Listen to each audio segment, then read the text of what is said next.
रेखीय संवेग या लिनियर मोमेंटम एक ऐसा सिद्धांत है जो भौतिकी में बहुत महत्वपूर्ण है।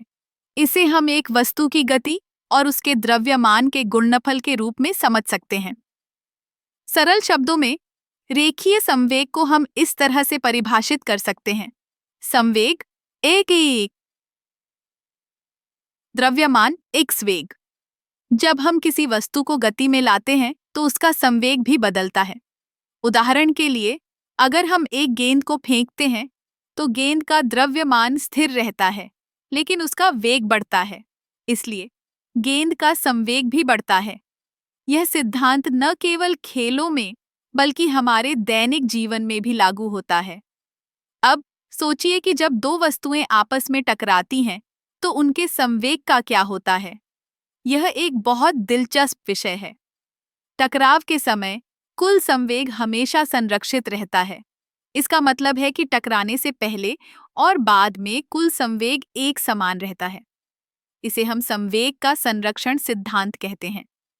उदाहरण के लिए, अगर एक कार दूसरी कार से टकराती है तो दोनों कारों का संवेग टकराने से पहले और बाद में बराबर होता है।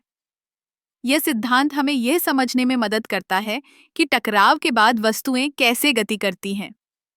रेखीय संवेग का एक और महत्वपूर्ण पहलू है कि यह दिशा के साथ भी जुड़ा होता है।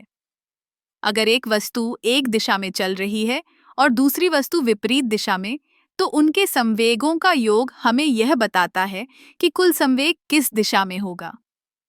इस सिद्धांत का उपयोग हम खेलों में भी देख सकते हैं। जैसे कि फुटबॉल में जब एक खिलाड़ी गेंद को किक करता है तो गेंद का संवेग उसके द्रव्यमान और गति के कारण बढ़ता है। अगर गेंद को एक तेज गति से किक किया जाए तो उसका संवेग भी अधिक होगा, जिससे वह दूर तक जाएगी। रेखीय संवेग का एक और उपयोग है जब हम रॉकेट विज्ञान की बात करते हैं। रॉकेट जब अपने इंजन को जलाता है तो वह नीचे की ओर गैसों को बाहर निकालता है। इस प्रक्रिया में रॉकेट का संवेग ऊपर की ओर बढ़ता है, जो उसे अंतरिक्ष में ले जाने में मदद करता है। इस तरह रेखीय संवेग न केवल भौतिकी का एक महत्वपूर्ण सिद्धांत है, बल्कि यह हमारे जीवन के कई पहलुओं को भी प्रभावित करता है। चाहे वह खेल हो, वाहन चलाना हो या अंतरिक्ष यात्रा, संवेग का सिद्धांत हर जगह काम करता है। इसलिए अगली बार जब आप किसी वस्तु को गति में लाएं तो याद रखें कि उसका संवेग क्या है और वह कैसे काम करता है।